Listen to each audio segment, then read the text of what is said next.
Selamat pagi dan salam sejahtera buat anak-anak teacher semuanya. Baiklah, bertemu kembali dengan teacher Sastri. Kita masuk ke materi pembelajaran kita yang berjudul usaha.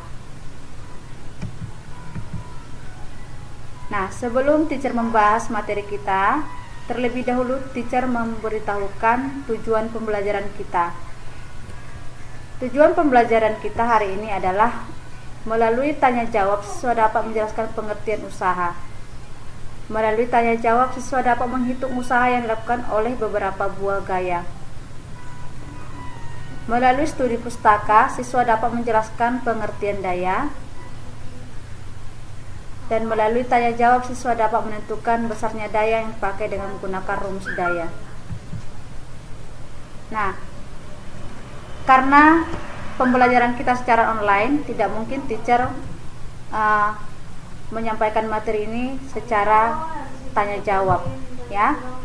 Jadi mohon anak-anak teacher mendengarkan semuanya. Kita masuk ke pengertian usaha.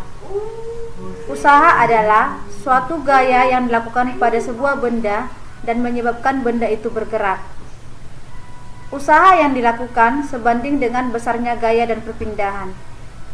Jika dirumuskan, W sama dengan F dikali S, di mana W adalah usaha satuannya Joule, F adalah gaya satuannya Newton, S adalah perpindahan satuannya meter.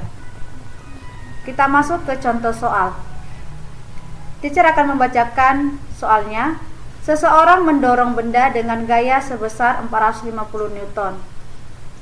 Apabila benda tersebut bergeser sejauh 20 meter, maka berapakah besarnya usaha yang dilakukan? Kita melangkah dari yang diketahui dulu, ya. Dari soal dikatakan bahwa seorang siswa mendorong benda dengan gaya sebesar 450. Nah, gaya ini dilambangkan dengan F, ya, sebesar 450 Newton. Kemudian, benda tersebut bergeser sejauh 20 meter. Nah, 20 meter ini adalah S-nya, atau sering disebut dengan perpindahan, yaitu 20 meter. Selanjutnya, kita masuk ke yang ditanyakan. Yang ditanyakan adalah berapa besar usaha. Nah, usaha ini dilambangkan dengan W, ya. Selanjutnya kita masuk ke penyelesaiannya. W sama dengan F dikali S. W sama dengan F-nya adalah 450 Newton, S-nya 20 meter, berarti 450 Newton dikalikan 20 meter, hasilnya adalah 900 Joule. Kemudian kita masuk ke dalam jenis-jenis usaha. Jenis-jenis usaha itu terbagi atas 4, yaitu ada usaha yang bernilai positif, ada usaha yang bernilai negatif, ada usaha yang bernilai 0, dan yang terakhir adalah usaha itu disebabkan oleh beberapa gaya. Kita bahas satu persatu daripada jenis-jenis usaha ini. Kita mulai dari usaha yang bernilai positif. Suatu usaha dikatakan bernilai positif adalah usaha yang dilakukan gaya pada suatu benda dan benda tersebut bergerak searah dengan gaya. Ya, benda tersebut searah dengan gaya. Berarti usahanya di situ adalah positif, di mana W sama dengan F kali S. Perhatikan gambar yang teacher tayangkan di video ini. Kamu lihat, ya, arah gayanya ke mana? Ke arah kanan, ya. Berarti di sini kita lihat bahwa usahanya itu adalah bernilai positif. Selanjutnya, kita masuk ke usaha yang bernilai negatif. Dikatakan suatu usaha bernilai negatif adalah ketika usaha yang dilakukan gaya pada suatu benda dan benda tersebut bergerak berlawanan arah dengan gaya tersebut. Makanya usahanya bernilai negatif karena arah gayanya itu berlawanan terhadap benda. Ya, perhatikan gambar yang teacher tayangkan di video ini. Nah, pada usaha yang bernilai negatif ini ada pengaruh gaya gesek, ya, yang disimbolkan dengan Fg. Jadi akibat ada gaya gesek inilah makanya usaha bernilai negatif. Selanjutnya kita masuk ke usaha bernilai 0. Nah, kenapa usaha tersebut dikatakan nilainya 0? Itu karena usaha yang terjadi apabila arah gaya tegak lurus dengan arah perpindahan, sehingga nilai usahanya sama dengan 0, ya, atau sering dilambangkan seperti ini, W sama dengan 0. Kita masuk ke contoh usaha yang bernilai 0. Seseorang membawa benda dengan menggunakan tangan, ya, anak-anak teacher bisa mengilustrasikan sendiri ya di rumah. Nah, ketika benda tersebut berada di tangan kita, selanjutnya berarti kan bahwa arah gaya untuk menahan benda adalah ke atas. Jadi tangan kita yang menahan benda ini, ya. Kemudian orang tersebut berjalan ke depan. Nah, berarti arah gaya adalah tegak lurus terhadap arah geraknya, ya. Makanya di situ usahanya bernilai 0. Selanjutnya kita masuk ke usaha oleh beberapa gaya. Maksudnya usaha oleh beberapa gaya ini adalah suatu usaha yang dilakukan beberapa gaya sehingga benda akan berpindah sejauh S, sama dengan jumlah usaha oleh tiap-tiap gaya. Nah, kalau dirumuskan, W sama dengan F dikurang Fg dikali S. Nah, apa itu W? W itu adalah usaha yang satuannya tadi Joule, F adalah gaya yang satuannya Newton, Fg adalah gaya gesekan yang satuannya Newton, S itu adalah perpindahan yang satuannya meter. Oke, materi tentang usaha sudah selesai. Kita masuk ke dalam energi, karena energi ini berpengaruh terhadap usaha. Nah, kapan suatu benda mempunyai energi? Suatu benda dikatakan memiliki energi apabila benda tersebut dapat menghasilkan gaya yang bisa melakukan kerja. Contohnya adalah air yang mengalir mempunyai energi. Hal ini karena air yang mengalir tersebut bisa menghanyutkan apa saja yang dilewatinya. Bentuk energi dalam mekanika terbagi atas 3, yaitu energi kinetik, energi potensial, dan energi mekanik. Nah, teacher akan menjelaskannya satu persatu.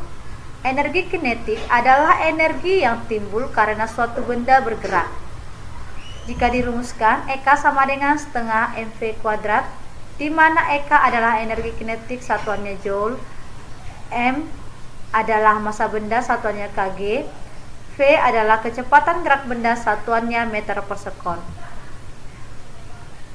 Kita lihat contoh soalnya. Perhatikan soal yang ada di video.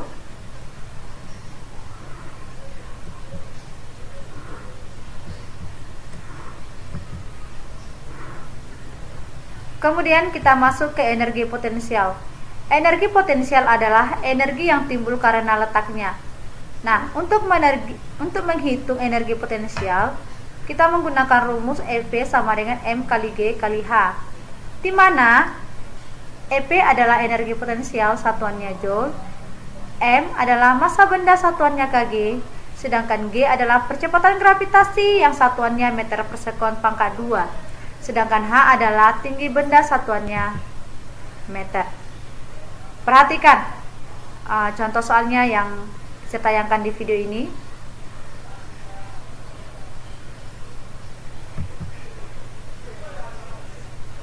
Oke, sekarang kita masuk ke energi mekanik.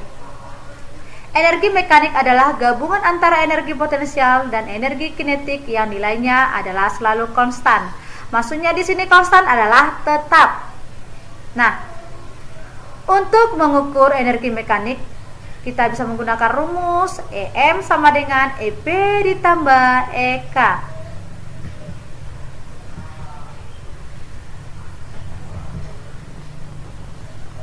Kita masuk ke hukum kekekalan energi. Jadi, hukum kekekalan energi adalah energi tidak bisa diciptakan dan juga tidak bisa dimusnahkan, namun bisa dirubah menjadi bentuk energi yang lainnya. Jumlah energi mula-mula adalah sama dengan jumlah energi setelah terjadi perubahan energi. Nah, dirumuskan EM1 sama dengan EM2. EM1 ini dijabarkan menjadi EP1 ditambah EK1, sedangkan EM2 dijabarkan menjadi EP2 ditambah EK2. Lebih lengkapnya kamu perhatikan video teacher. Kemudian kita masuk ke dalam konversi energi. Konversi energi adalah berubahnya bentuk energi dari satu bentuk energi ke bentuk energi yang lainnya. Contoh konversi energi kamu bisa lihat di video ini. Misalnya kipas angin. Kipas angin ini adalah perubahan bentuk energi dari mana ke mana? Dari energi listrik menjadi energi gerak. Demikian contoh yang lainnya.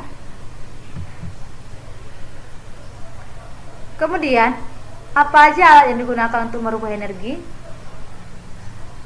Alat yang digunakan untuk merubah energi, kita ambil contoh yaitu generator dan dinamo. Nah, generator dan dinamo ini adalah perubahan energi gerak menjadi energi listrik. Contoh lainnya saya sudah tayangkan di video ini. Berikutnya kita masuk ke dalam sumber energi. Sumber energi ini terbagi atas dua, yaitu yang dapat diperbarui dan yang tidak dapat diperbarui. Yang dimaksud dengan sumber energi yang dapat diperbaharui yaitu sumber energi yang tidak akan habis jika dikelola dengan baik. Misalnya air. Nah, sedangkan sumber energi tidak dapat diperbaharui yaitu sumber energi yang mempunyai jumlah yang terbatas. Misalnya minyak bumi, gas bumi, panas bumi. Bagaimana yang disebut dengan energi nuklir? Energi nuklir adalah perubahan dari suatu atom menjadi atom yang lain. Namun, perubahan tersebut disertai dengan energi yang besar. Reaksi nuklir dibedakan menjadi dua macam, yaitu reaksi fisi dan reaksi fusi. Apa itu reaksi fisi? Apa itu reaksi fusi? Teacher tayangkan di video ini ya.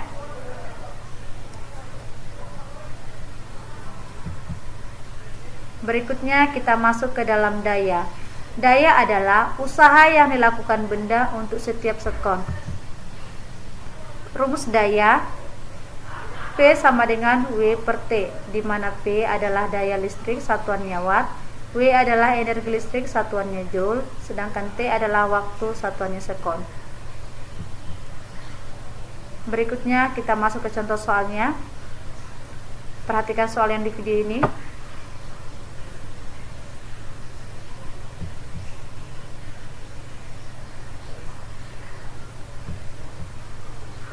Nah, teacher akan menjelaskan sedikit tentang contoh soal untuk daya ini. Kita tahu rumus dari daya adalah P sama dengan W per T. Jadi di dalam soal W-nya kita belum tahu berapa. Jadi kita cari dulu W-nya dengan menggunakan rumus W sama dengan M kali G kali H. Maka diperolehlah W-nya adalah 5000 Joule. Kemudian dimasukkan ke dalam rumus daya P sama dengan W per T. Masukkan angkanya, didapatlah 83,33 watt. Oke, sekian dulu materi yang teacher sampaikan untuk hari ini. Teacher berharap sekali anak-anak bisa paham dengan apa yang teacher sampaikan. Dan teacher juga berharap ini bermanfaat buat kalian semuanya. Selamat belajar dan tetap semangat. Dadah.